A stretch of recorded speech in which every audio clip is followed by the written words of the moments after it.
Good evening and a very warm welcome to you all. Thank you very much for joining us here on the Football Out West Show. It's episode 96 as we inch ever so closely to episode 100. Good evening. My name is Tonchi Prusak and looking very studious and looking very, concentrating. My co-host, Craig Filer, and a big welcome back to Steve Curtin. First time in about a month. Great to have you back, Steve-O. How are things with you, firstly? Yeah, good, thanks, Tonchi, and good to have your company and Craig's again today, of course. Thanks for having us back on the show after my hiatus, and we've had a good weekend of watching some pretty good football around town over the weekend, and I'm sure you guys have as well. So good evening to you guys, and good evening to everyone tuning in from home. We hope you really enjoy the show tonight. Craig, how are you, mate? How's things with you? Yeah, very well. Much the same. Busy weekend of football. Lots going on. Unfortunately, I got the dreaded phone call with the game being cancelled on Friday night at Knights and Green Gully. Green Gully, yes, it was. Yeah, Oui. the local derby, and then Saturday we had games, and then Sunday this afternoon I went out to watch George Cross Metros play. That was very entertaining. Very entertaining. It was different. Let's put it that way. So, did they ask you to pull the boots on, mate? No, I actually did the line, mate. So, but go. I couldn't stop laughing. I missed half the decisions because I was laughing so much. It was a great afternoon. So, come on, Steve. They're not that desperate now, are they? No, they shouldn't be. Now, gentlemen. Craig, we had a ripper show last week. An awesome show, a slightly different format, and it was an absolute winner. We had no less than 8 guests last week. So we've decided, folks, to go with a similar type of format this week. The whole 1 hour and a half basically is going to be covering all the leagues, covering all the games, as many as we can. Last week we had 8 guests, which was absolutely ridiculously hectic.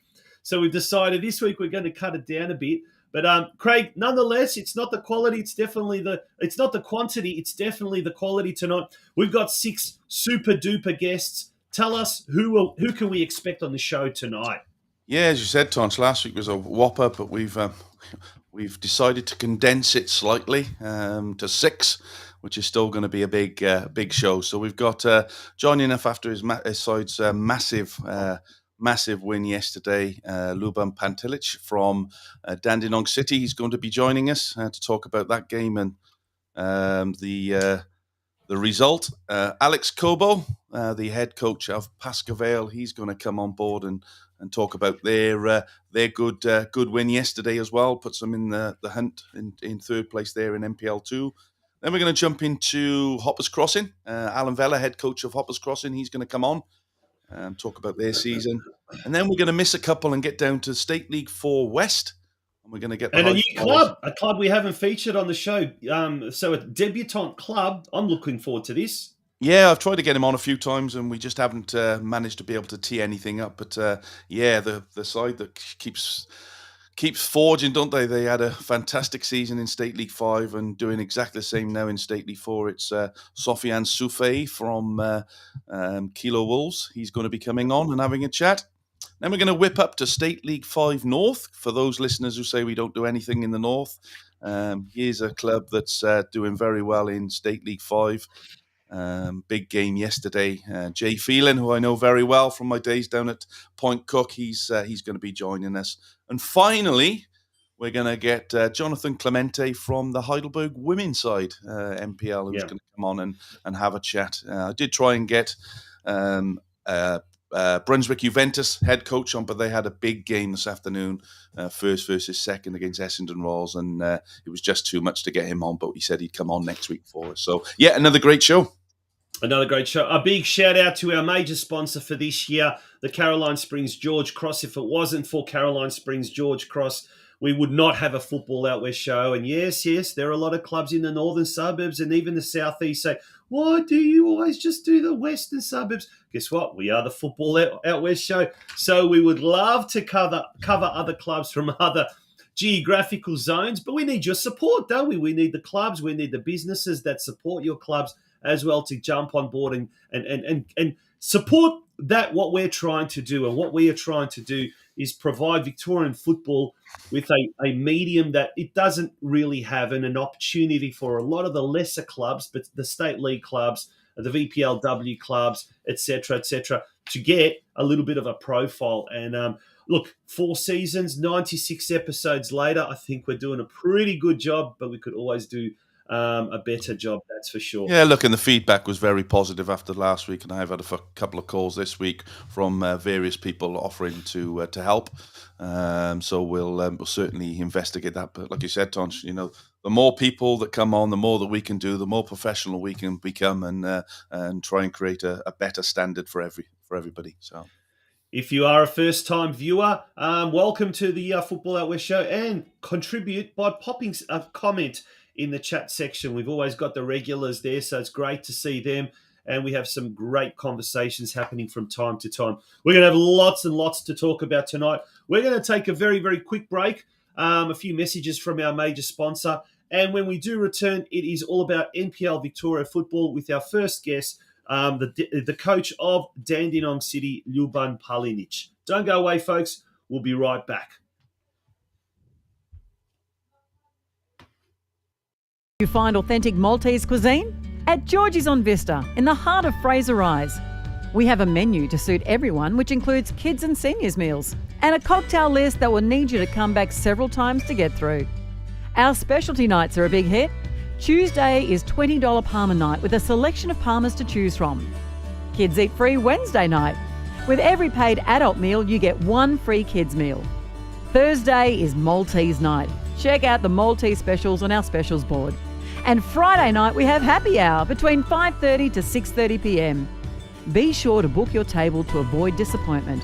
Bookings can be made via our website, georgesonvista.com.au. See you at George's on Vista. You'll find us at Caroline Springs, George Cross. Welcome to the Football Out West show. As we said, episode 96, we've got a huge show lined up for you tonight. And we're going to kick things off with the NPL Victoria Roundup, the weekend Roundup. And it is an absolute pleasure to welcome to the show the coach of Dandenong, Ljuban Palinic. Ljuban, welcome to the Football Out West show. How are you? Good evening, boys. I'm well. How are you, Tonchi? Excellent, mate. Excellent. Great to have you on the show for the first time. Gents, who wants to start off the questions? Craig? Yeah, I can jump. Firstly, apologise for getting your surname wrong then. I actually couldn't read my writing, Lube, so do apologise, buddy. Okay. I'll jump in, mate. Look, obviously, things have been very tough down at Dandenong City this season. Probably wasn't the season that everybody was anticipating at the start. But yesterday, you've got a fantastic victory against Altona Magic. Give us a little bit of an insight into that game. Obviously, the result, what that meant for you, as it was at 5 o'clock yesterday afternoon. Just give us your thoughts on the game. Yeah, definitely, it was a really important game for the entire club and all the boys, just to be. Keep ourselves in the race in that relegation battle. Obviously, today's result with Hume City getting the 3 points again, it tells us, we can't rely on other teams, and we've got to just focus on making sure that every game we collect as many points as possible. But it was a great performance from the boys, and they dug deep, and it was good to see that we could take the 3 points from Altona. Ljuban, Steve here. One of the players who's been an interesting signing, and you've made a few of late, is Nicholas Dibb, coming back from, I think, a unheralded club in England. A little bit about how that transfer came about. Yes, obviously Nicholas Dibb was someone who had been at the club in the past before heading over to England. And then we were thinking about, obviously his brother signed a couple of weeks earlier. He was thinking about coming back home. We thought it might be a good opportunity to get another midfielder and just strengthen the squad. I think we didn't have enough depth from the very start of the year. And it allows us to kind of make different choices in different periods of the game. So he was someone that we definitely wanted to bring across, and he's been a great addition. He's very technical. He's got the ability to play multiple positions. So I'm very happy with the way he's contributed to the team in the first week. Tonch. Now, Ljuban, we'll go through some of the results now. While we're just we'll do a recap of the round gone by. As Craig mentioned, the Melbourne Knights Green Gully game that was postponed on Friday night. Bentley Greens, and we've got a little bit of footage here. We'll actually play some of this. Bentley Greens on Friday night, 3-0 winners over Eastern Lions, probably to be expected.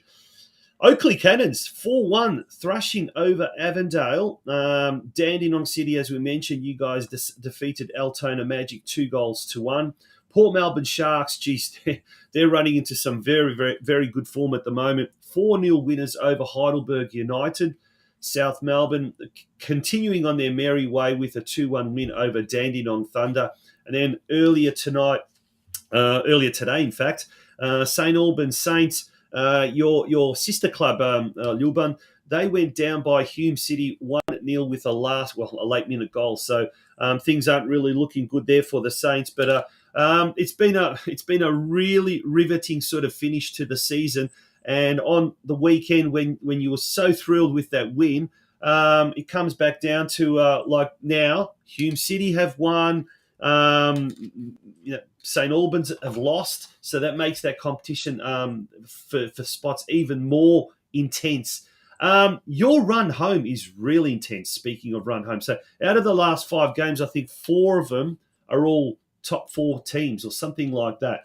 How are you going to prepare the boys? Basically kind of nothing to lose, everything to gain type of mentality or attitude. What awaits Dandenong City fans over the next 4 to 5 weeks? Look, what I've really tried to reinforce to the boys is that they've got everything to play for. Like I said to them, it's really important that you understand what it means for the club to be in this position, and for them as players as well. It's something that's always going to stay with them if they are part of the relegation. So it's every week and every minute counts for us. We really want to make sure that the players that are playing are there to play for the shirt and for themselves as well.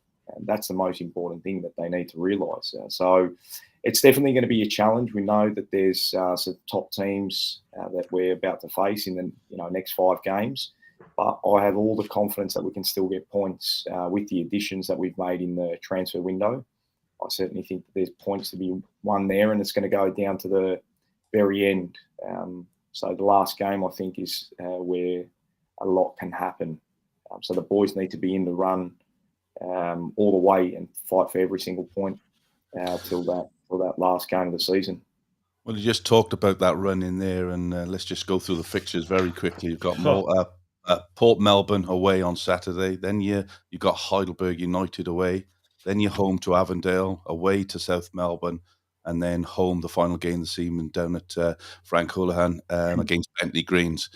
They really don't come any harder than that today as a finish to any season. You're playing teams from the top 5.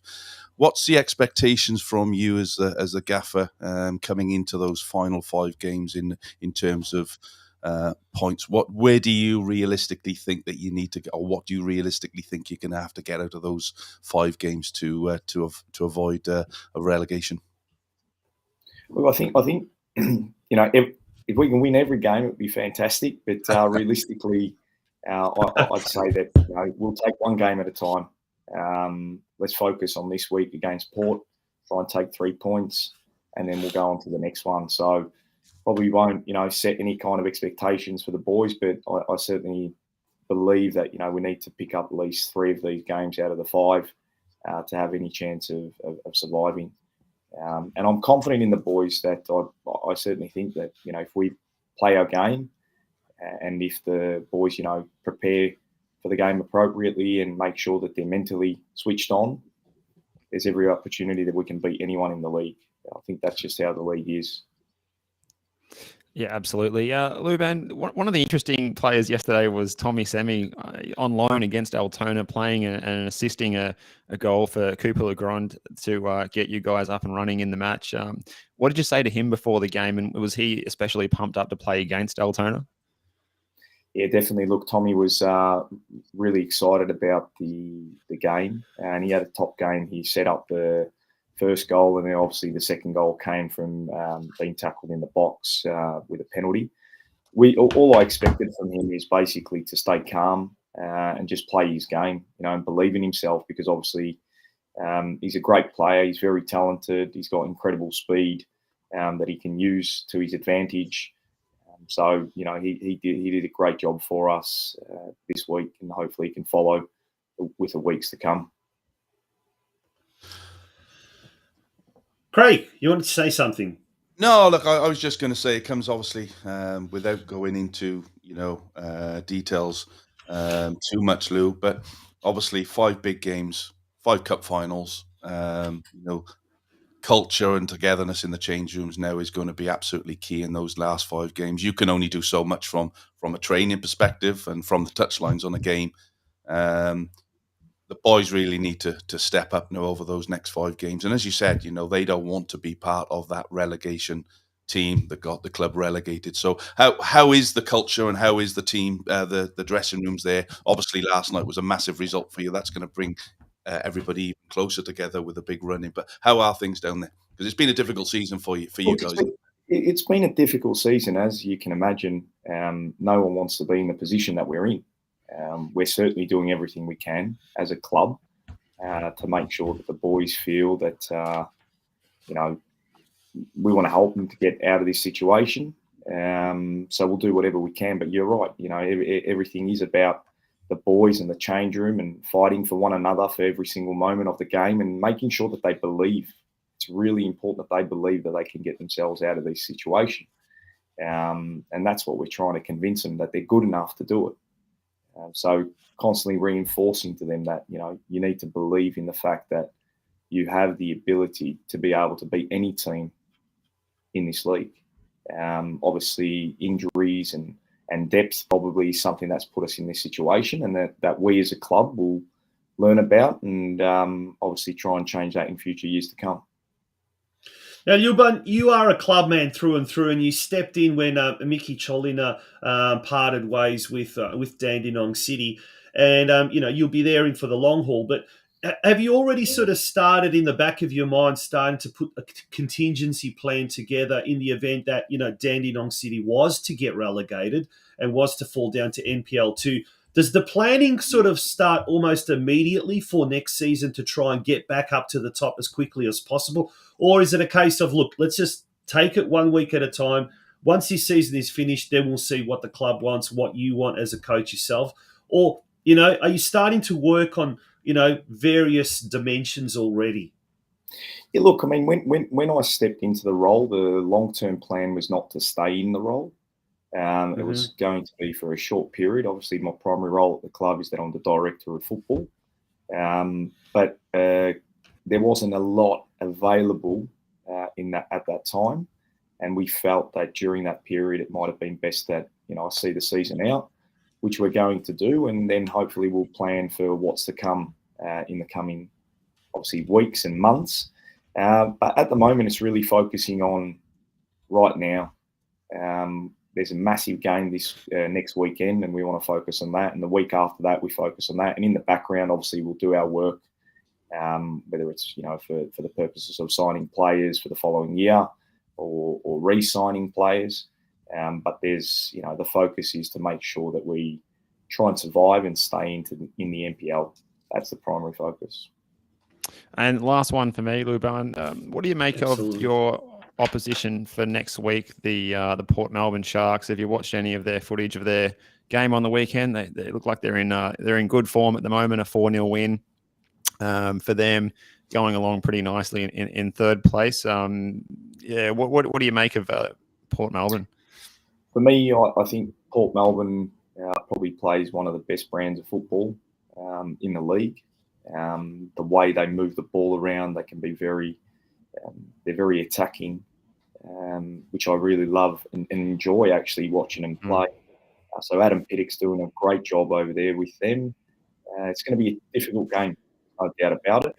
But there is opportunities to also, counter that and use that as a way of motivating us to be better on the day. So, look, I look forward to the game. I think it's going to be a good test for the boys. Last time when we played at home, it was difficult to play against them, but we got ourselves a draw, and I certainly think that we can get something out of the game as well this coming week. Awesome. On that note, it is going to be a hard run home, a hard slog home, no doubt about that. Ljuban, we wish you and Dandenong City all the very, very best. From a personal note, I'd love to see Dandenong City stay and hopefully North Geelong get in so that there are 4 Croatian-backed clubs there in NPL. If the Greeks can have their 4, why can't the Croatians as well? But it will be what it will be, and wishing you all the very best. It is going to be a tough run home, and all the best for the season, for the last 5 games of the season. Thanks, boys. Enjoy the rest of your night. Thanks, Ljuban. Well, good luck for the rest of the season, bud. Thanks, Ljuban. Good on you. All right, gents, we're going to take a very quick break. When we return, it's time to tackle NPL 2 football, and what a division that one is. That one is going to be really interesting. We've got the Pascoe Vale coach, Alex Cobo, coming on shortly after this. So don't go away, folks. It's episode 96 of the Football Out West show. We're back with you very, very shortly. Guzman Finance, Point Cook's professional and trusted mortgage broker. Using the latest technology powered by Australian Finance Group, their lender panel has over 30 institutions, including the major banks. Whether you're in the market for your first home, refinancing, renovating, or buying an investment property, contact Andreas on 0425 826 055 or visit their website at guzmanfinance.smartonline.com.au.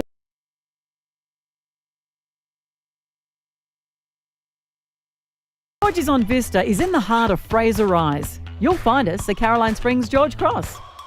Looking for a bit of fun with your meals? Tuesday night is bingo night. Bingo books are $2, eyes down at $7. And we have a special bingo menu for you to choose from, so be sure to get in early and grab a bite to eat beforehand. Friday night is poker night. Registration is from 6:30pm, with poker starting at 7:30pm. Why not join us beforehand for happy hour? Kicks off at 5:30. We're also on Uber Eats, so you can enjoy your favourite Georgie's meals in the comfort of your own home. Find us on the app. Dining in? Be sure to book your table to avoid disappointment. Bookings can be made via our website, georgiesonvista.com.au.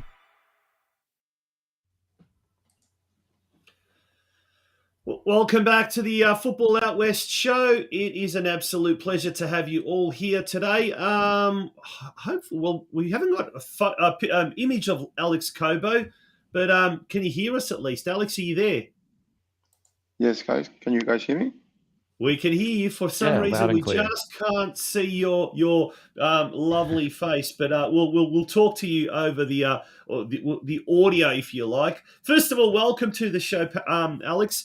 And Pascoe Vale, a good win yesterday, a come-from-behind win against lowly Werribee City. It was a sort of a bit of a slog, but in the end you got there. Take us through the game. In the end, it was I think it was a 3-1 win. Is that right? Yeah, that's correct. First of all, thank you guys for the invite. Well, definitely, it was every game in NPL2 is a tough game. I think every single team in the competition has something to play for. and Werribee is not, and us it's not different. They definitely they want to get any points to get out of the relegation zone, and us we're trying to stay in the race for promotion. And so every game is playing with a lot of passion and desire, and that's why you can never go into a game thinking that you have points that is going to be an easy game for sure. Well, we've got some footage there of Brunswick City defeating Bulleen Lions. So that's nothing coming up this, Don. Yeah. We've got Alex's face on though now. Oh, now we've got the blank screen. Lots happening in the background. Alex, I'll jump in with a question. Next up, you're playing Kingston City down at the Grange on Monday tomorrow week. Long break to prepare for that one. Interesting fixture. Monday night games there have been a little bit crazy. There was one there featuring your opposition from the weekend, Werribee, where they got the win there. Can you see yourselves going there and getting the win against Kingston on Monday of next week? Well, look, honestly, we have a lot of respect for each team in this competition. I mean, we have to play the games first to really see whether we can win or not. But what we're doing is we're trying to prepare in the best of our ability with our players. Explain them what is, how can we hurt the opposition, how we can get the points. Something that we want to do, and is to impose our football. No matter where we're going, no matter where the pitch is, no matter who is in front of us, we see ourselves as a club that wants to play that kind of football, and we try to do it. Sometimes it works, sometimes it doesn't, but every week and every training session, we prepare to that. So we're gonna go to Kingston to put a good game, and for us obviously to enjoy. I said to the boys, at the end of the day, this is a game, and there needs to be an enjoyment out of it. Otherwise, it becomes like a job, and I think all of us, we got involved in football because we love it. And the moment we stop loving something and we just do it for the money or for something else, well, it completely changed how much how free you play, and I think that's something that I always want the boys to understand, and with that, hopefully we get a result. That's a really good comment what you said, and we'll go through the fixtures, but a really good comment that you mentioned then about players playing freely. And I have a regular update with my players, and I talk to them about being free and being calm, because I've never seen anybody do well when they're under pressure and anything, whether it's your job. So playing freely, being relaxed is a massive importance, especially when you're playing football, because you're doing it for enjoyment. So why do you get yourself het up in situations that you really should be enjoying? So it's a really good comment you said. You said then, and one that I definitely agree with and use all the time. But just quickly go into the results from the weekend from MPL2. So obviously Brunswick and the Kingston game was called off on Friday night. Obviously, yourselves beating Pascoe Vale. Sorry, no, you didn't. You beat Werribee, didn't you? Werribee, yeah. Brunswick. It'd be hard to beat Pascoe Vale. Result against Bulleen. Probably an unexpected result. Bulleen have sort of dropped off the last couple of weeks, a little bit inconsistent. A 1-0 win there for Brunswick City. Orland City travelled up to Shepparton to take on Goulburn Valley and came away with a very healthy 4-0 win to keep the pressure on at the top. Langwarren were defeated 3-2 by Northcote, who changed their coach midweek. Got an instant result with a 3-2 win down there at Langwarren.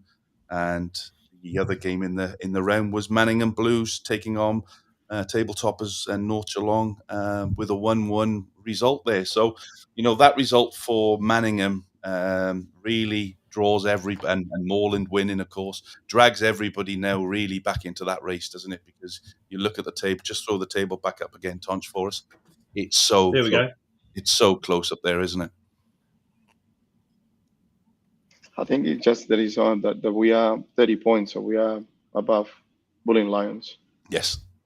Yeah, it's the wrong way round. That's yeah. right. Yeah, Yeah. absolutely. Yeah. Yep. So he should be in fourth position at the moment on 30 points. But Brunswick Juventus, they're an interesting one. There's a bit of euphoria at the club. They've just changed their name. They had a big function there. I think it was over the weekend where they had 150 people turn up celebrating it.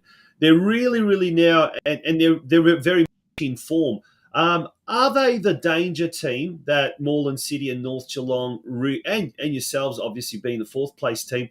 Is Brunswick Juventus the team that everyone's fearing at the moment, or is North Geelong, Moreland City looking good at the moment? You guys obviously are wanting to give it a right royal shake.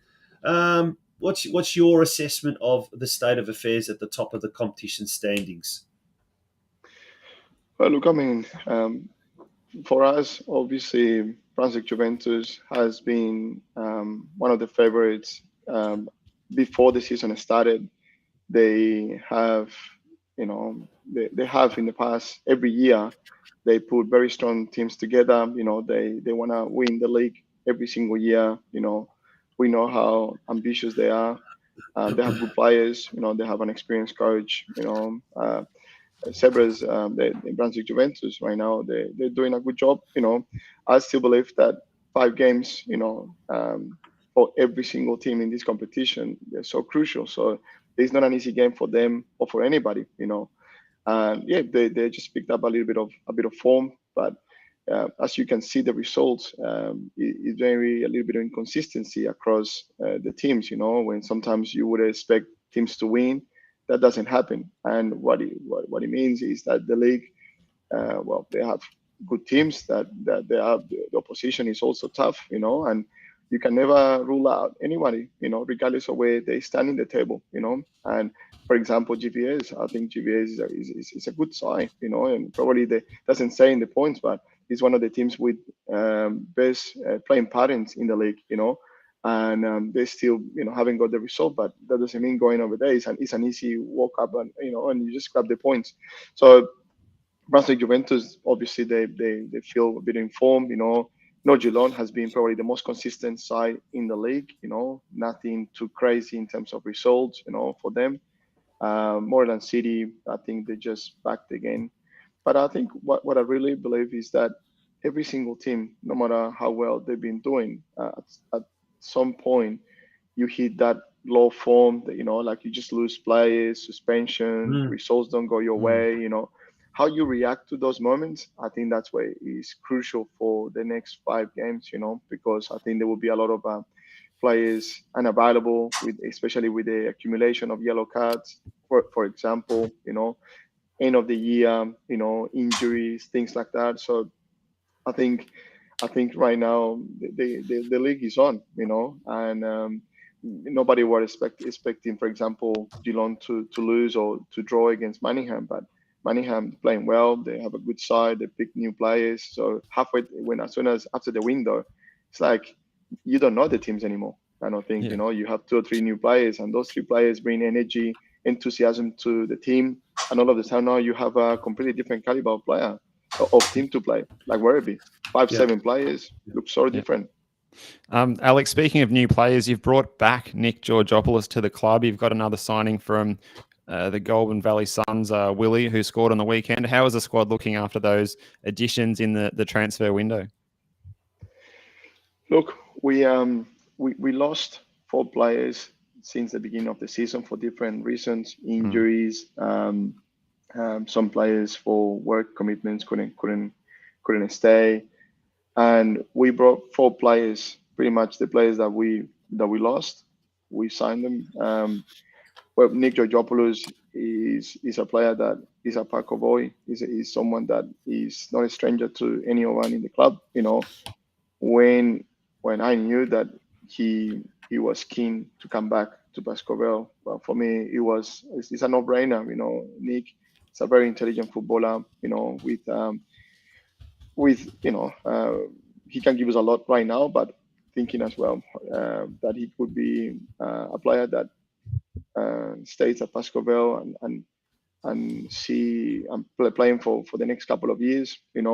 Willie is a left back from GVS, Samoan international, left left back, very strong, very quick, great boy.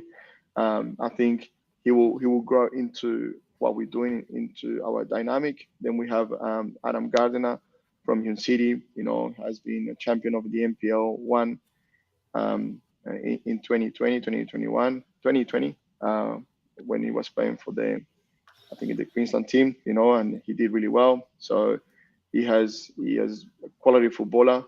And Tom Harris is the one who scored against Werribee, no Willie. So Tom Harris is the one who scored. Right winger, attacking player with fantastic striking technique, with a lot of enthusiasm and energy, So I'm very, very happy with the players we have at the moment. I think they're just exactly what we need to give it a good crack to the end of the season. Yeah. Now, do you obviously the reserves sort under 21s are doing very well, sitting second in the table, and there are some good youngsters, promising youngsters in the background, looking for opportunities to play in the seniors. Alex? Yeah, always. Normally we have players from the under 21s with a full train-on deal with us, so they train with us full time. At the moment, we have 2 players who are, but every week we're trying to reward the players who perform the best over the weekend. Sometimes it's my decision because I've seen them. Sometimes I speak to Nick and Oliver for them to to suggest the players that are doing really well. So for us, it's really important, the important part of the system that we have at Pascoe, that young footballers have an opportunity to develop, and that's one part of the development, that the young footballers train with the seniors and then be able to cope, be able to deal. We had the opportunity to few of those boys to play in the cup, and also they play as well. Some of them have already debuted this year. Yeah, perfect. Yeah. Well, before we wrap it up, and we will wrap it up because we're running out of time, your next 5 games: Kingston away, as we've spoken about. Then you've got North Geelong at home, Bulleen away, Moreland at home, and Northcote away. So again, we talked about the NPL and some big fixtures there for Dandenong City. That's just as difficult, those last 5 games. Look, I suppose from everybody, mate, we wish you the best in those 5 games. It's certainly not going to be easy, but you've on a good run of form, and hopefully you can get into one of those top 2 spots. Thank you, guys. Thank you very much. Definitely not going to be easy, but we are up to the challenge, and we'll see at the end of the 5 games. We'll see what the results is. Awesome. Thanks, Alex. Thank you Good very luck. much, Alex, for being on the show. Alex Cobo, the coach of Pascoe Vale. And it seems like to me that there's a common denominator, that all of the NPL competitions are very, very exciting indeed, as we have a very good run home. Very quickly, looking at the NPL 3 standings there, Melbourne City and Preston Lions on top. The big result there was Preston Lions defeating Melbourne, victory 1-0. Western United also losing to Doveton 1-0. That was a very, very interesting game as well. Very quickly, State League 1, Caroline Springs doing very, very well at the top of the competition standings there with 37 points.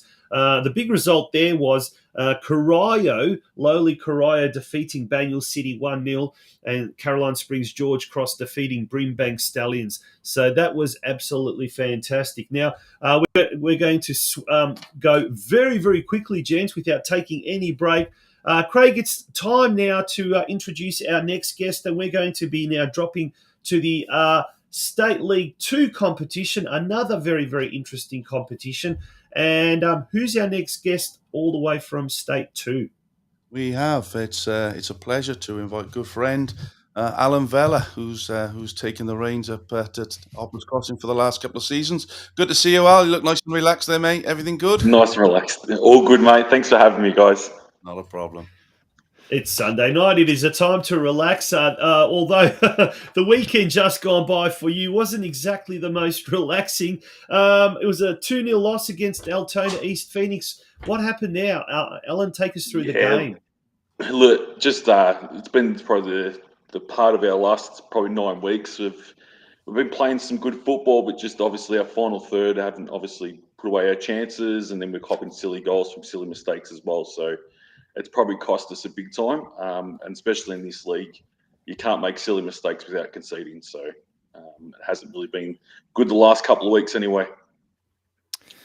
Definitely. Alan, well, it is good you're looking relaxed because coaching at Hoppers must be agreeing with you, of course, so that's always good to see. But how has the squad handled the season this year? Obviously, it's our first full season since 2019 that we're going to get, and also the way that Football Victoria's run it, particularly of interest, I suppose, to state league level, is that there's been no weeks off. It's been game every week, plus the cup games at the start of the season. Normally, we'd get a week off at Easter, maybe Queen's birthday or somewhere, catch-up round or something. No breaks at all. How's the squad standing up to the rigours of the season?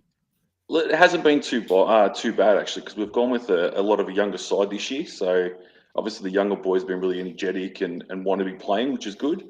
And like I said, during the season, haven't been much help with obviously players getting injured and suspensions and work commitments as well, which they're pretty full on with at the moment. But the squad's shaping up well. It's like I said, it's been really good. We had a good start to the season with a good young group. And we've probably got a bit of ahead of ourselves as it got to halfway through. And now we're sort of looking at, clubs that are sort of, bringing experienced players in and really improving their squads, where we're just sort of sticking with the young base and seeing how we go from there. Okay, let's go through the results, the weekend results. We had Epping City 1, Geelong Rangers 3. So bottom side Geelong Rangers, a very, very valuable win there. As we mentioned, Hoppers Crossing 0, Altona East Phoenix 2. Lalor United defeated Western Suburbs 3-2. Now the big one, and we had Kevin Thuma on last week, and I think we're the reason why he got so pumped up, and in turn the boys there at Mill Park, they defeated Upfield, the previously undefeated Upfield 1-0. So well done to Mill Park and Kevin Thuma. Moreland United 1, Westgate 1. And Hume United 1 versus Albion Rovers 1. So we can see the ladder there in front of us. But it's not just the NPL divisions, Craig, but all of the divisions, even the State League, on any day, anyone can beat anyone, isn't it? It just really adds to the excitement of the competition. Yeah, no, absolutely, and it's great to see that the club have gone down the youth path as well. I know they've had a very successful, 5 or 6 years of the club and won a lot of promotions and had a very settled squad. But as players become older, they move on, and it's a cycle of football. Now, one player you do have come back is a legend of the club, isn't he, Mr. Smart? Alistair has decided to come back to his beloved Grange Reserve. I don't suppose he needs any settling in, does he, Al? No, he doesn't actually. So the first couple of weeks we've sort of eased him into it. He played his first full game on the weekend against Tone East, and as Ali does, he just works hard and gives you everything he's got, and like I said, he doesn't take a backward step, let's put it that way, which is good. Steve. Sorry, I was just going to say, sorry, Steve, Yep. part of my question was, obviously, have you been told what the situation is regards to promotion this year? Is it one club going in? Is it two? Is it one going up and one playing a playoff? Good question. Do you I'm know? not too sure, to be honest. Like I said, I've spoke to Brenton, and obviously he's all the facts man around the club, and he's told me obviously one team from each division's going to go up, and one team's going down. So I don't know how true that is. Nothing's been communicated to us from the FFV, so I wouldn't have a too fuss about it, to be honest. I wouldn't have a clue. Yeah. Well, I got a message from the Geelong Rangers coach, Steve Tillinger, who was very excited after the win on the weekend. And he did say to me that he believes it's one team that gets the drop. So keeping them in the competition there, if we look at that, everyone thought it was 2 up, 2 down like it normally is. But this year, no one seems to know anything. And Football Victoria, with their communication, seems to be a bit strange because a lot of people just aren't aware, and it's a bit sort of, I won't say farcical, is that too strong a word to use, gents? But like if you're in the competition, we're 3/4 of the way through and we still don't know exactly what's happening, that's a bit strange. Not to worry. Alan, your next game is in fact against Geelong Rangers. Now, every time when you guys come up, the old Mossfield Rangers versus Geelong Rangers clash, it's the battle of the British clubs and what you're not. That is a special occasion, always is, for both clubs and both sets of fans. It's up at Myers Reserve at Geelong this year. Is anything special being planned for this particular game? Not that I know of. Obviously, I think the boys have organised for obviously the Hoppers boys to go up on the bus, so that could be very interesting. But like I said, I'm not too sure if they've organised anything or anything like that. But it's always a big game when we come up against Geelong Rangers, and I'm looking forward to it. It should be a good test for us again. Could be a noisy bus ride home as well. I'm suspecting it will be, Alan. But we were talking about some of the smarts in the team, metaphorically and actually physically named smart. Kevin's still going. Has he got another 5 years left in him, has he? Well, he keeps on telling me he's got 5 years left in him. I just keep him saying, let's just go for 2 for now, and let's see where that takes us with his body. And obviously that hammy going probably 3 or 4 weeks ago, he just came back into obviously the team yesterday as a full game, and then played half a game against Suburbs the week before. So he seems to think he's got 5 years, but I just said, let's take it 1 year at a time, and let's see how that body holds up on him.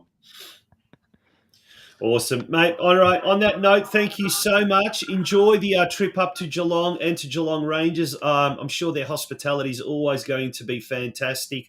And I've actually watched some of these games in the past, and they are a memorable thing. It's a real catch up for a lot of the past members, past players, and what you know. And I believe I'm speaking of Geelong Rangers, if I'm not mistaken. Troy Hardy. We talk about a veteran like Alistair Smart. Troy Hardy, who must be, goodness knows how many years he's on, but he was he was a goalkeeper yesterday, so stepped into the sticks. So, wow. Steve, we might have to have him on the Geelong Region Soccer Show tomorrow and find out a little bit more about that. We might need to, because it might be their good luck charm, because they got the win yesterday. So well, that's it exactly. Yeah, absolutely. You might get a start next week against you guys. Look out. Yeah, Al. On that note, thank you very much for joining us. We really, really appreciate it. Well, all the very best, not just for next week, but for the rest of the season.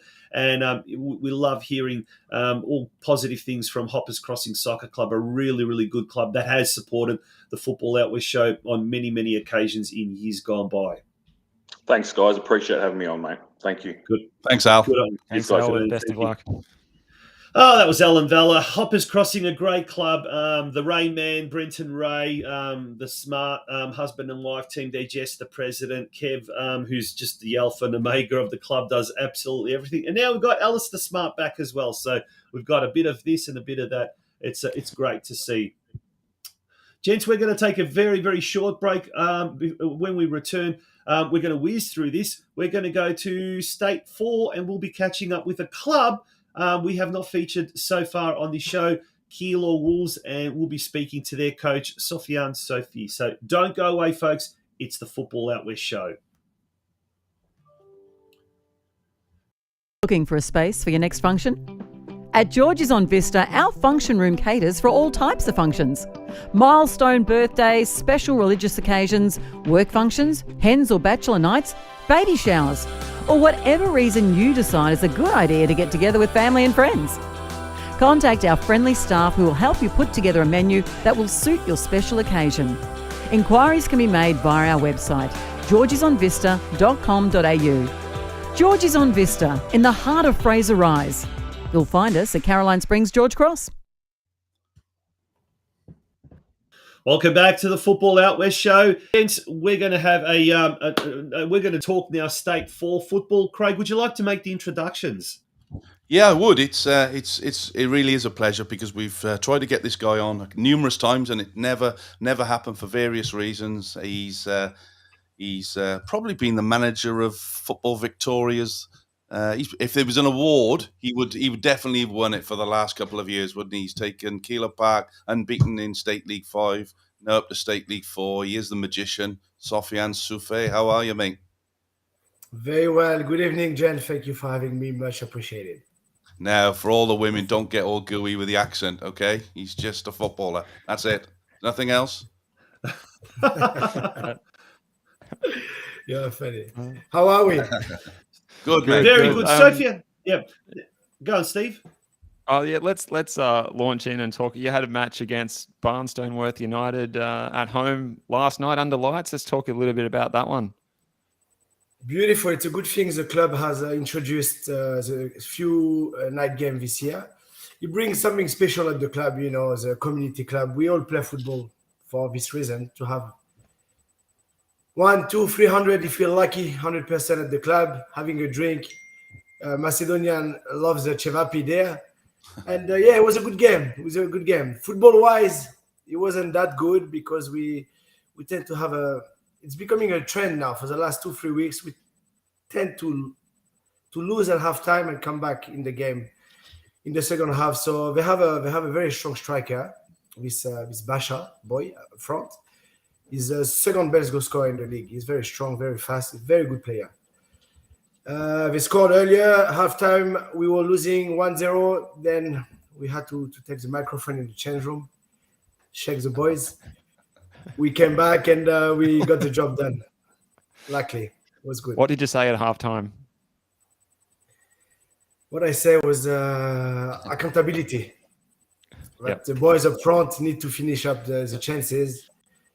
You've got 8 teammates behind, and they're not 8 slaves. So when everybody works hard for you up front, and you get the deliveries, you get the chances, it comes to accountability. You have to finish. You have to. It's a senior football. We enter a competition. It's not a Sunday game. It's not a Sunday morning with the kids in the park. Results are expected. So you miss 1 chance, okay, 2 chances, start scratching your neck. 3 chances, it has to be in at least. So it was a matter of accountability. They're good boys. They understand. They took it on the chin and move on, and they scored, all of them. Perfect. We'll just go through the results from the Men's State League 4 West. Golden Plains lost 2-0 at home to Gisborne. Bell Park had a home win against Greenvale 2-1. Melbourne City a 2-2 draw with Surf Coast. Laverton had a fantastic 5-0 result against Truganina at home. Westside Strikers, who were your title challengers, along with Laverton, had a 5-0 win at Spring Hills, and of course yourselves a 3-0 win at Barnstonworth. We look at the table there again, Sofiane. It's like we're like a broken record, aren't we? It's so close in every division at the moment. 3 from. How many go up in your league? Is it 1 again? Do you know? Only 1. It's only 1, so it's going to be a very, very tight finish to the season for you guys. How's the squad? How's the squad coping? Are they upbeat? Is it? So far, so good. So far, so good. It's a good thing to be in the race. We've got a very young squad. It comes with the good, but it also comes with the downside. To drop points against team that we shouldn't drop points with the football we're playing this year. So it's a learning curve for them. Most of the boys have 19, 20, 21 years old. I've got maybe no more than 3 players over 25 years old in the squad. And we all have to realize that we're in the run for promotion. It gets you back to all the way when we all begin football at 4 or 5 years old. Why did we sign up for our first registration? Is to win games. And being in the run for the promotion, it's a great thing. It's a great thing for the club, for the boys. We are very thankful to be in there. Now 5 games to go. What's going to happen? I can look up. Where's the answer? We will know only when the 5 games will be played. And there's 15 points to grab. And one thing for sure, we will give everything we can to be first at the end of the season. There's no guarantees. The only guarantee we can give is effort. And I can't fault the boys with all the effort they put in this season. So it's just a pleasure and looking forward to the next 5 games. Well, next week you've got. Sorry, Tom. Go on. I was going to say next week's game is a real tough one because you travel to Dixon Field Reserve in Gisborne, and that's always a tough place to visit. Gisborne, they've sort of had a little bit of an on and off type of a last few weeks. They're still 4th, though. They're still a very, very tough side. What do you know about Gisborne? Are they a very attacking? Are they a very physical? Are they a very kind of a well compact defensive side? What sort of a side are you going to have to pull up to overcome Gisborne next week? Gisborne, Tonchi, it's a good point. They are the only team. We lost twice this year. West Side, and we lost against Gisborne right after the long run we had in Cup after the elimination against Whittlesea. Not sure if you remember. Yeah. We played the Wednesday against Whittlesea. They push up to extra time, and we lost the Saturday. And we copped it seriously. We copped 4-1. Very well drilled squad. Very solid at the back. They've got one boy that I had in Essendon, Adam Gazic. Very strong, good player. He could easily play higher. And they had 2-3 boys in the midfield, very composed. They're runners. They're clean on the ball. These 3 players in the midfield could play higher as well. Yeah. Up front, they weren't that clinical at the time, but very well compact, very well drilled, very well coached, obviously. And it would be very interesting. We're looking forward to it because, as I said, we lost against them. Hopefully, we get to change things around for the second game against them. Gisborne. Yeah, never played there. I'm not sure how is the pitch there, but hopefully we'll be under good condition. Yeah, for sure. Now, you've scored a league-high 56 goals from your 16 matches this season. That's pretty impressive scoring rate. How do you set your team up each week? Do you play a lot of players in attacking positions, or is it a conventional system that you use that's just getting a lot of results with the boys' confidence and hitting the back of the net? We're trying to play as high as possible on the field. There is no truly one tactic we repeat each week. You don't know who you're going to play each week, so we try to adapt ourselves the best we can. But if you look at the statistic of the players in the league, we've got 1 player, I believe, in 13 goals, and the rest of the goals, it's a mix of our left back to the right winger. Everybody must be able to score a goal and be involved in the game. We in State 4 football, first thing first, it's pleasure. So everyone needs to be involved in the game. There's no such a thing. You left back, you stay left back. So we try to play as high as possible, getting everyone involved. I tend to choose some technical players, more than fitness and fit players. The way how I see football. I truly believe that football always wins at the end of the day. You can be as fit as you can, but if you're a better footballer, for me, you'll win the game. So, everybody try to score goals, and it's what we want to see. We want to see everyone involved. And there's some big games in that 5 games. You've got Gisborne, as you said, on Saturday, who are in 4th. Then you've got Vale in 7th. Then the big one, which is Laverton, in 3rd. Spring Hills 12th, and obviously Truganina. And if we look at your opposition in Westside, they've got Truganina, Barnstonworth, Bell Park, Gisborne, and Surfco. So, the latter 2 games for them, 4th and 5th on the ladder currently as we speak. You've got 12th and 10th on the ladder. So, on paper, as you look at the leagues, you've probably got the easiest couple of games. But as you know, in football, Sof, it's about taking each game as it comes, each game at a time, and then working on the next one. But it's a good running for you.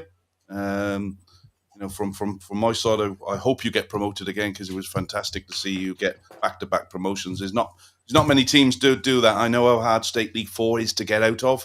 I know at Point Cook, when I was there, they had 4 or 5 years of trying to get out of the league, and it's a very, very difficult league, because only one at the time it was 1 promoted and then 1 went into the playoff. Yeah. There's not even that anymore. It's just 1 going straight up. So, so wish you all the best.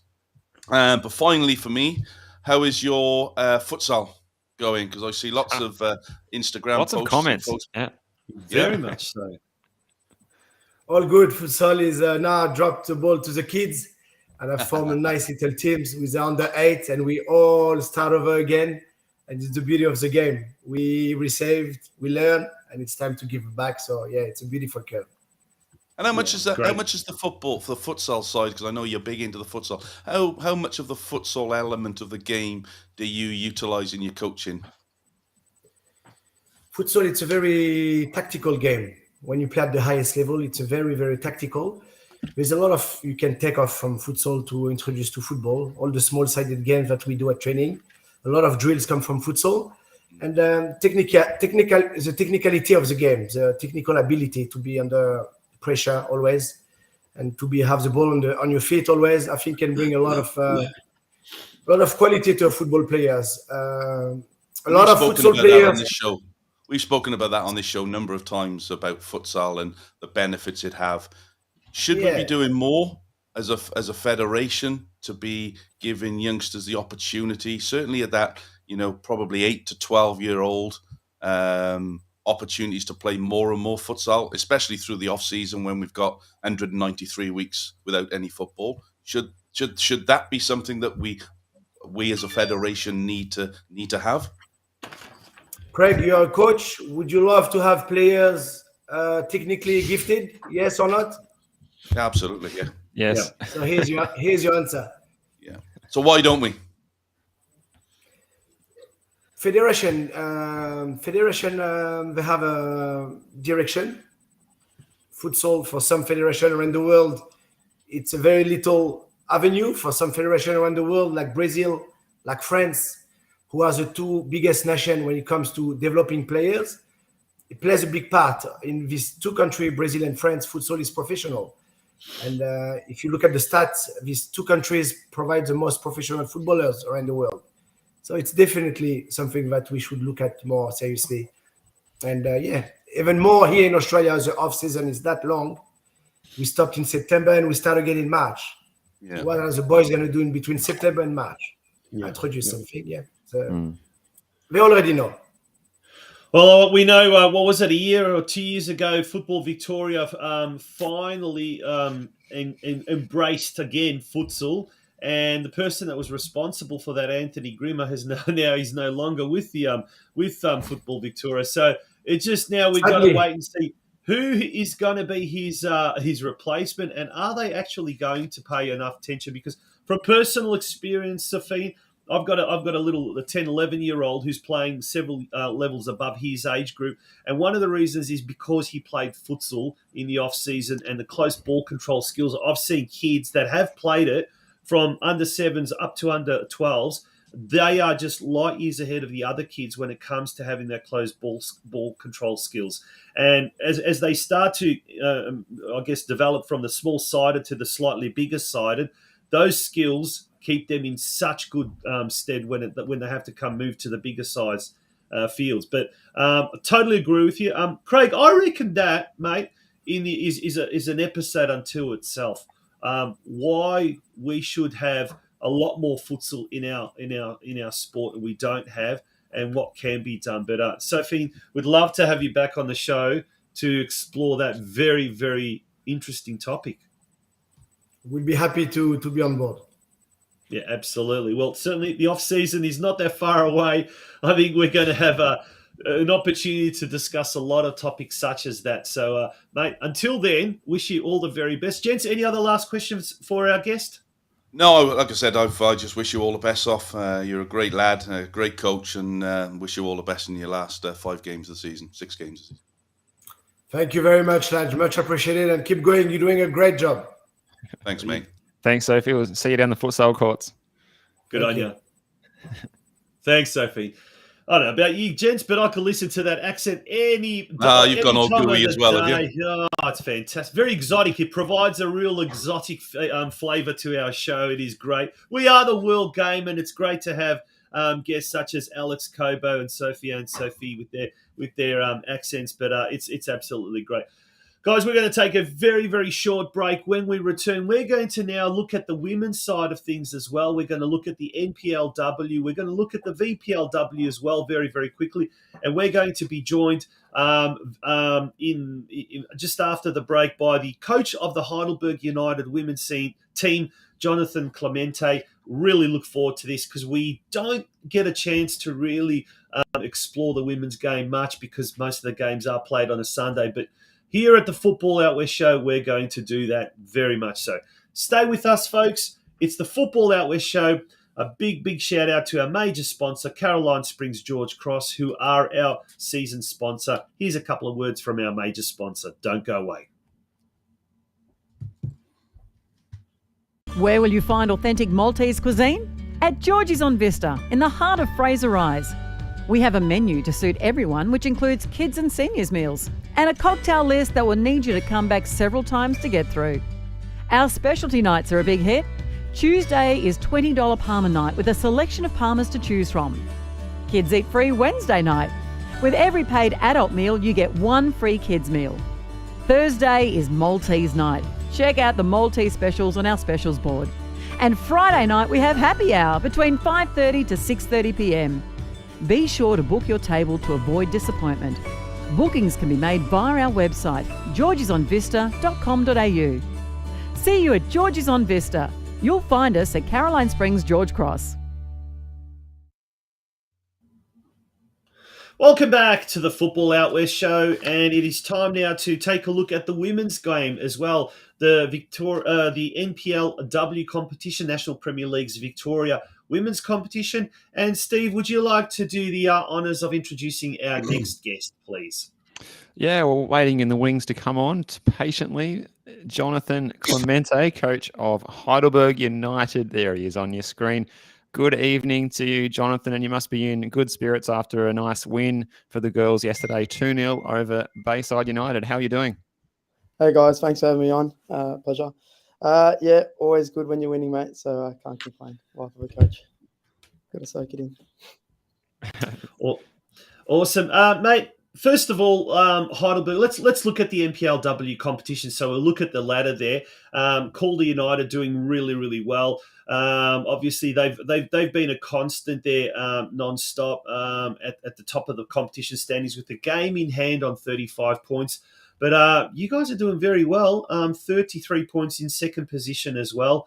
Bulleen lost to South Melbourne on I think it was was it yesterday? Was it? Or yeah, yesterday. So that opens up make an interesting sort of the top four.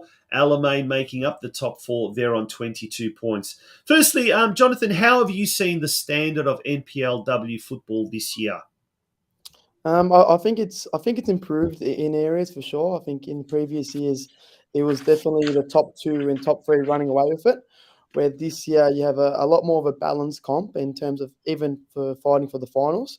As you can see on the ladder there, you've got South Melbourne who's making a late run for the finals, Box Hill, FV emerging, Alamein and Bulleen really, and ourselves pretty much all fighting for that top four spot. And it's difficult to crack into. There's only 8 teams in the league, which makes every game competitive, which I think is better for the women's game in general. Because when you do tune in to watch the NPLW, there's no 10-0s, there's no 7-0s, or very rarely it's always good games of football.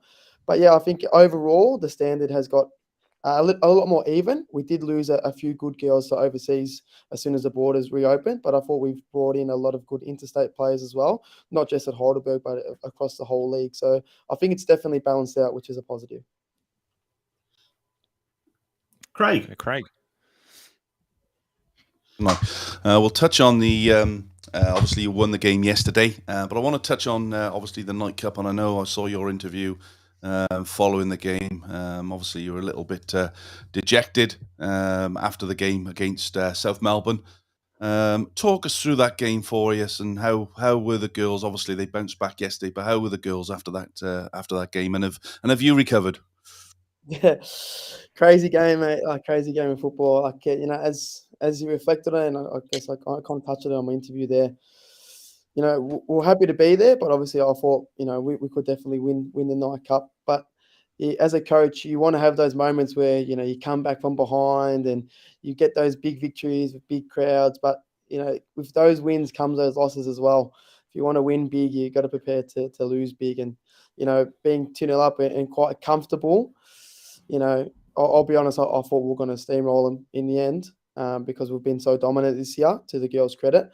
But, it's magic of the cup, any game, it's just crazy, about 500 people there and thousands watching on the live stream. It was a great occasion, and obviously it turned to be a great occasion for South, because if you could bottle momentum, you'd win every game, and that buzz around the stadium. And, sometimes as a coach, I felt at that moment quite helpless because, momentum and you just got to ride the wave of emotion, but also the game, and hope you can hold out and, keep to a 2-2 and then go again. But, it was a magical night, like Joey Lynch said on the commentary, and credit to South in the end. It was a massive occasion. But from the girls' point of view and us, it was heartbreaking, of course. But like I said to him before the game and after the game, we've been through so much worse in your life, and the training we had. on the Thursday afterwards. I said, girls, we got in a room and, just talking about our culture and things like that and reviewing the season. And we actually spoke about, okay, what's the hardest thing you've ever done or had to go through in your life? And, we've all had to battle so much worse. It could be mental health. It could be losing a loved one or not paying rent. That's a real struggle. And I said, girls, we lost a football game. Yeah, it's tough. But at the end of the day, life will go on. We'll have a game on Saturday. We're in a fantastic position in the league. And to be honest, it's probably the biggest turnaround in NPLW history, what we've done with Heidelberg in such a short time. Embrace that, be happy. Yeah, there's going to be ups and downs in the journey, but at the end of the day, it's a journey, The journey overweighs the destination in the end. So bitter at the end, but, we move on. And we've got to win back. Yeah, Well put. Let's have a look at the results before we do move on. So round 15 results, Box Hill and Calder United. Now that game was washed out. Alamein defeated Football Victoria Emerging 4-1. As we mentioned earlier, Heidelberg, you guys defeated Bayside United 2-0. Steph Galea scoring in the 44th minute, Danielle Wise in the 88th minute. And then South Melbourne defeating Bulleen Lions 3-0. Next week, Calder United at home to FV Emerging. Bayside United seniors, they're taking on South Melbourne. Bulleen Lions at home to Box Hill United. And on Saturday afternoon, you host Alamein. That's going to be a pretty tough game. You definitely want to sort of solidify second spot, but even make that push for the top spot. Defeating Alamein is part one of that plan, isn't it? Yeah, for sure. Alamein really well coached side with Kat Smith, who's just got the West Indian Wanderers job, and congrats to her again. But yeah, it's always massive games in this league, which I generally love and enjoy. But they beat us the first time we played them, and then we beat them the second time. So it's definitely going to be an even game. But Alamein as a whole, they don't score many, but they don't concede many. So it's a very tough game to play. But, I'm super confident in my team and the squad. But like you said, we want to push as far as we can and push Calder all the way. For context, Heidelberg have never been in the top 4 in the NPLW. So even consider that, from where we were last year, we were 6th to, we're actually going to try and push Calder, who's, been, like you said at the start, mate, the mainstay of the NPLW all the way. We're happy to be here, but like you said, we've got to beat Alamein on the weekend and win as many games as we can just to put the pressure on, but an exciting challenge nonetheless. A lot of questions coming in or comments about Stephanie Galea, your captain, and she's top scorer in the NPLW this season as well. How important is she to you and your team as coach and someone who can score goals prolifically, but also have that leadership role to pass on your message to the girls when they're out in the field? She's a Maltese legend as well. So fans, a big fan of Stephanie Galea. But yeah, Steph's amazing. She's, proper leader, but not verbally, just her actions. What she does for the club off the field is tremendous. But in the way she leads on the field with her actions, her work rate, her top speed, she does all those 1%ers really, really well. And like you said, she can score goals, and having someone as influential as that on your team is so important, because as a young player coming up, everyone looks to the A-League players in the NPLW and, who are these A-League stars and coming down. But you look at Steph Galea, she's never played A-League, but hey, she can play. What a player in the NPLW, what a leader. And that's why she's who she is, not because of her name or what she's done previously. It's what she continues to do. And yeah, she's definitely a massive asset to have. Tonch. Well, we're going to, Jonathan, we're going to have a quick look at the VPLW competition as well, and then we'll talk about expansion of next year's NPLW, which is going to be quite exciting in many ways, and also there may be a double-edged sword, and we'll talk about that a bit later on. But looking at the VPLW competition there, that goes. Now, the first up, we've got some of the results that happened over the weekend. Eltham Redbacks got off the bottom by drawing against the Melbourne Knights 1-1. That was at Eltham North Reserve. Whitehorse United succumbed to Melbourne University Soccer Club earlier today, 2-1. Melbourne Uni winning there. And Preston Lions, they are just unstoppable. They defeated Southern United, who were previously third placed, 4-0 at Salandra Recreation Reserve. We don't have the scores of South Yarra and Geelong Galaxy, or Burundara Yeah, that was 1-0 to Eagles. South. 1-0 to South Yarra, Tonch, on that one. And do we have a score for the Burundara Kerry Eagles and Casey Comets game? Yeah, Anyone? the Burundara won 5-0. Oh, excellent. There you go. Well, when I say excellent, those two teams obviously are going to get promoted. But there is also talk, Jonathan, that it's going to be the top 4 in Victorian Premier League W that are going to get promoted to make it a 12-team competition. What have you heard, and what are your thoughts on the expansion of the NPLW competition? I think exciting in the first part because you want to have, you need a competition with promotion and relegation. Yeah. There hasn't been promotion or relegation in the NPLW and obviously the state leagues in years. So we need to have that for sure to have that competitive nature. And have the clubs something to aspire to. You know, we want to put money in the women's game, but with no relegation, what's the point? They know they're going to be safe. So something that definitely needs to happen. But also I believe that the top 2 there, Preston and Burundara, will be a great add to the NPLW. But the reason why the NPLW went to 8 teams in the first place was to keep the quality high. I believe, personally, just my opinion, if we had 4 teams, I don't know if you're going to keep that quality. And that's a serious concern. Obviously, you want teams to have the chance to play in the top div. But I think if we expand too early, especially on the eve of the World Cup, if you look at our NPLW and previous seasons, good players will leave to go to the New South Wales comp because they deem that to be a better competition. If we add 4 from the VPLW, is that going to make us better or worse? I'd probably say worse if it's 4 straight away. And we risk losing players to New South Wales because it's more a competitive league. So, yes, we want to expand, but my personal view would be Preston Burundara, 110% deserve it. They've got the financial backing. They've got the stadiums. I think they are ready to be NPLW. And Preston, for sure, like a great team as well. Whereas if we add too quickly, we might diminish our own league and kind of shoot ourselves in the foot.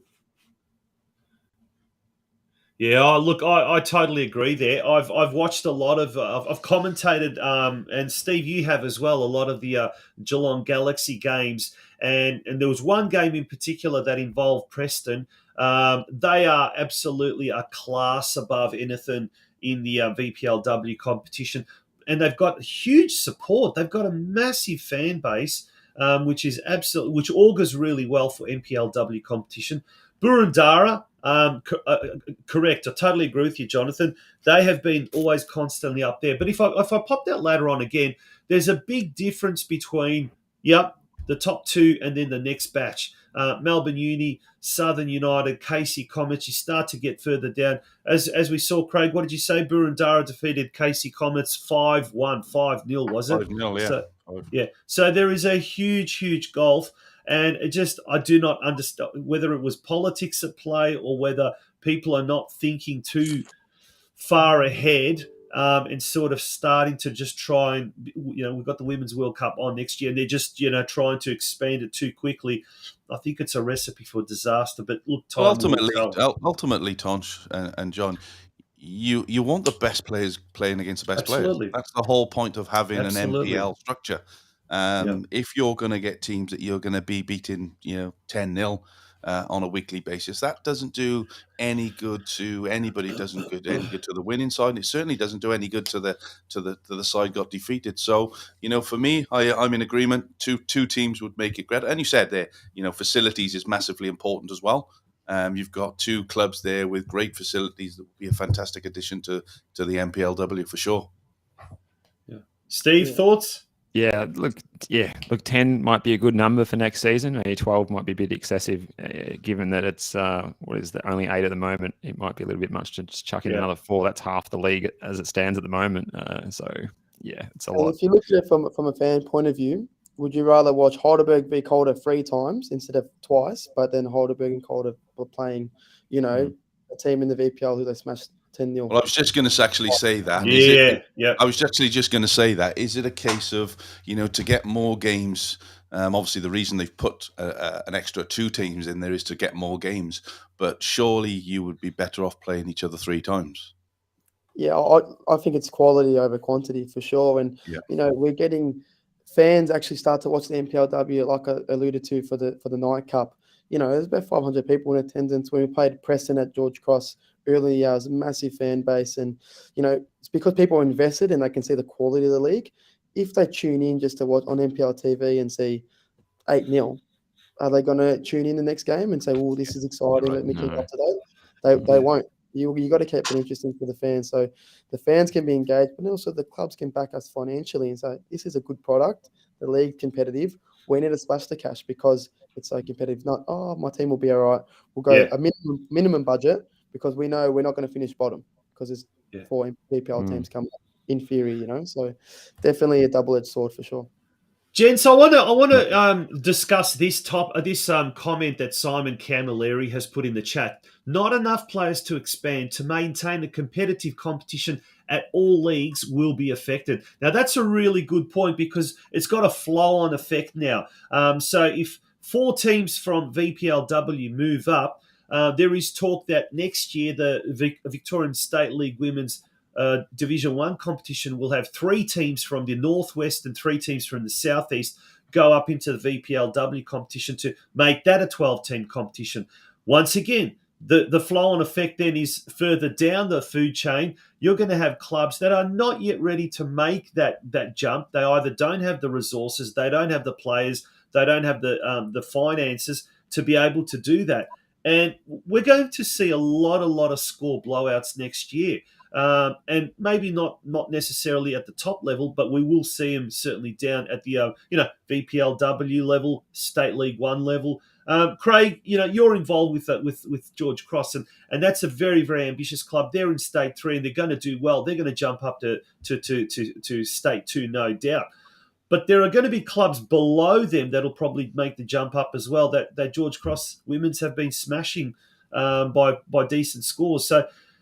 Is that going to be a problem, or is that just short-term pain for long-term gain? What are your thoughts about that? No, I think it's something that needs to be really thought of because it's okay getting, and we all want as many women's teams, girls teams, ladies teams as we can. Okay, we want an equal field. That's what we want. But it's not going to happen overnight, and I think rushing these things through will have an adverse effect to what the clubs, what the actual end goal is. Quality, as Jono said, quality over quantity that has to happen. Yeah, George Cross girls absolutely blitzing it this year. Got a very young squad of players, a great coaching group there. And you're right, they will they will get promoted next year, and things may change within the leagues that they may be given an opportunity like North Geelong did, where they've jumped up a couple of leagues to go in. Now, if your team is good enough and you're having the results in your specific leagues, why shouldn't you be given an opportunity to go and play at a higher level, providing all the boxes are ticked?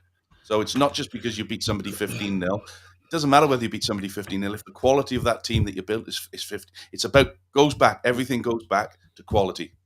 Yeah. All right. So I think having these teams coming up is great, providing there's a tick box that says, right, your ground's up to scratch, your coaching level's up to scratch, your players, the quality of the players that you've got are up to scratch. And if that happens, happy days.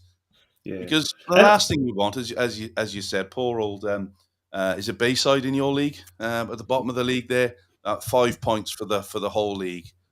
That can't be enjoyable for those young ladies playing there. A minus 48 goal difference. Who's winning from that, John?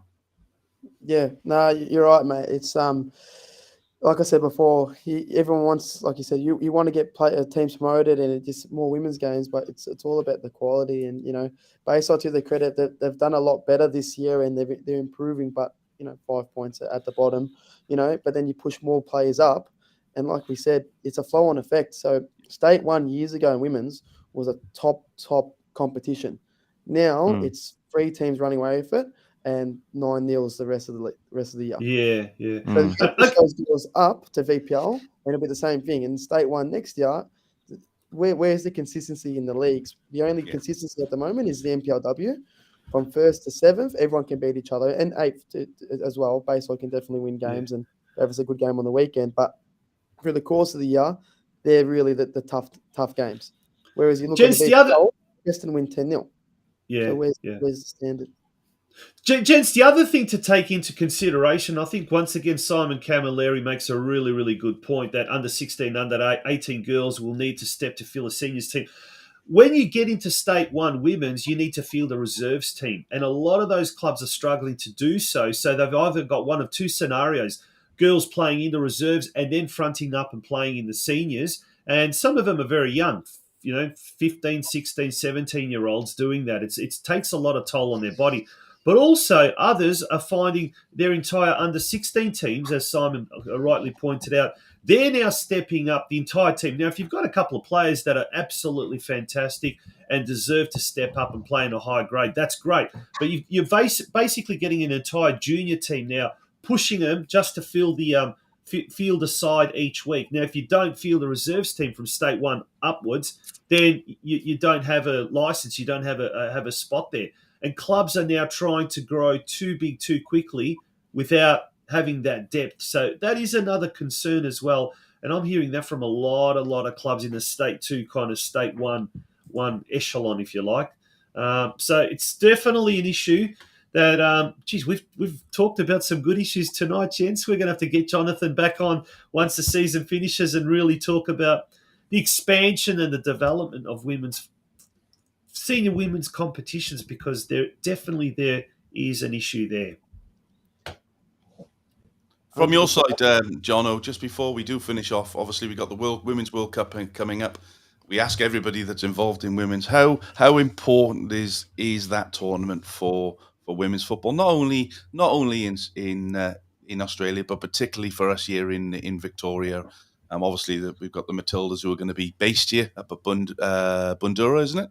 Yep. That's hugely important for the game. But how important is it for the young girls coming through that we've got the World Cup here? I think it's huge, mate. Like you can't be what you can't see, and these young girls are going to have a full generation to look up to, and it's going to be massive, obviously on our doorstep. But probably what's more important than the World Cup, what do we do after the World Cup? Yeah, absolutely, mate. Momentum, funding. We can't just have a tournament and go, oh, it's done now, it'll grow. We really should kickstart us, not with the climax of women's football in the state. And that's the worry, isn't it? That's the worry, because we go back to the men's competition of 2006, Steve.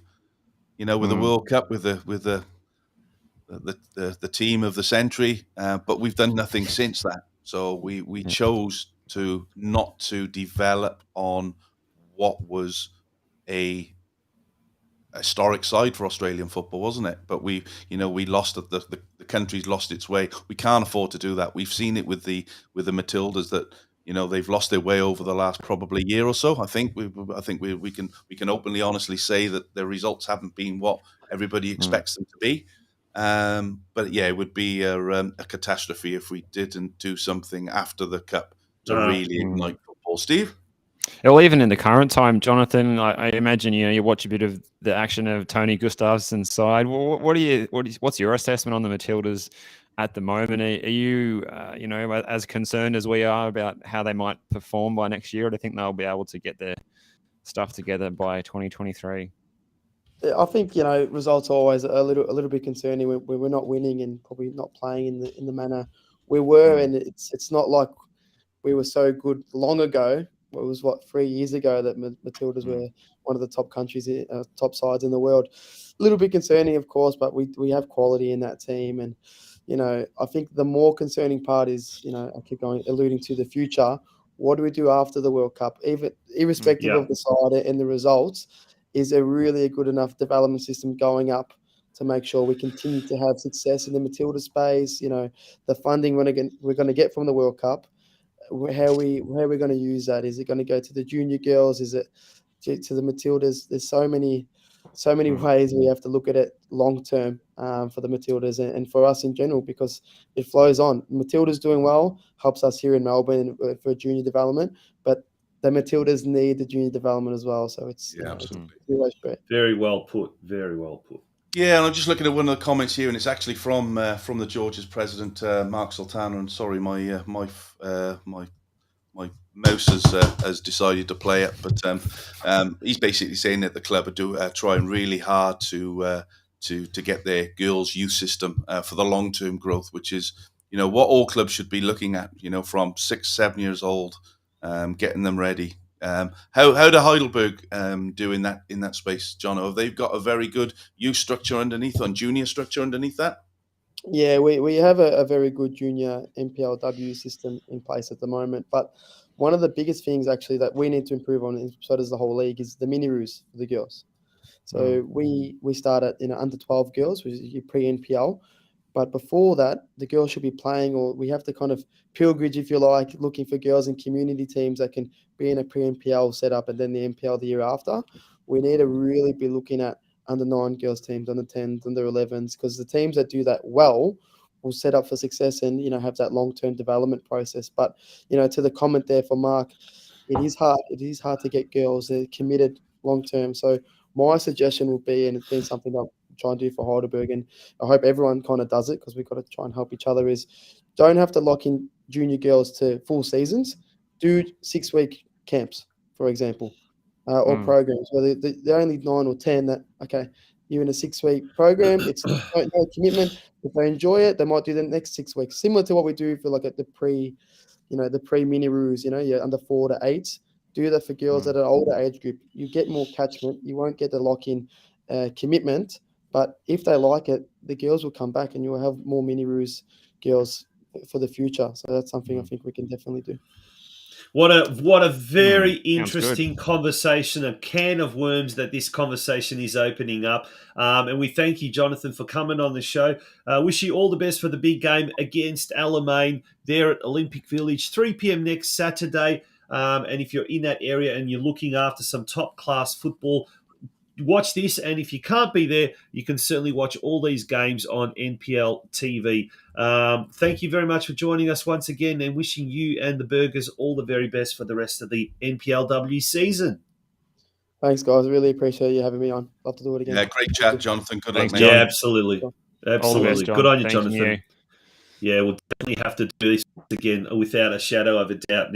Now, before got something you'd like to, I don't know, introduce? Is that right? Something no, I just want to or close to your family, or something that happened on the weekend? Not even that, Tonch. We talk about, football and how important winning is, and I put a little photo that Mark Avellino sent to me yesterday afternoon while I was up watching George Cross and Brimbank, and it's all love in battles, and I think there you see it, and I know the one of them is my lad. The one on the right, correct? Yeah, the one that's right. up. But that just shows, you're in the heat of battle. It's a tough game on an awful facility, and I just think that just shows what the game is about. Yes, they are mates, and they do get on very well, but that just encapsulated everything about what football should be. Unfortunately, we know that it's not always that case, but that photo there will certainly stay with me for a long, long time. It's a fantastic caption, and I just wanted to share that because I think it's really important that we all get hung up on stuff sometimes. And as many guests have said tonight, it's all it is a game of football, isn't it? It's, what they say, a picture tells 1,000 words. That picture, goodness me, tells 1,000,000 words. And I'm sure Morgan Filer, he's already been. He's had some stick, let me tell you. That's a hashtag new profile pic, isn't it? Yeah, it's exactly a great right. photo. Yeah. More hugs best and in kisses. The business, Mark Avellino, best in the business, I think. He does capture some great pictures, that's for sure. Now, some I guess some important news. We are not going to be on air next week, unfortunately. I personally am unavailable, and so we're going to take a little bit of a mid-year break, if you like. It has been such a hectic period. We will return in 2 weeks' time, and it is going to be, well, just as exciting, the run home for promotion or relegation, however you like. But it is going to be a very, very interesting final 5 or so weeks. Actually, there's a catch-up round in there I think, gents. I think it's the first week of August, if I'm not mistaken. Yeah, it is, And Also, the Doherty Cup final weekend on that same weekend. Correct. 7th of August. Yeah. So lots of football happening. Gents. And we'll be planning, of course, for our 100th show as well, Tonch, wherever we do for that. But we want to make that a bit of a special show. It's 100 shows. It's it hasn't been easy, but the plan is that we try and get some of the guests that we've had on the show out the course of those 4 years and have a bit of a get together and a live show, potentially from our major sponsor, Caroline Springs George Cross. That would be great, wouldn't it? Vista. That would be absolutely fantastic and something we look forward to. Steve, great to have you back on the as part of the team. We missed you, but a big shout out to Lockie Flanagan, who did a very, very good. Josip Zilic as well stepped in on one episode, so it was good to have very those well, guys both on. of those boys. Yes, but compared to you, mate, you're irreplaceable.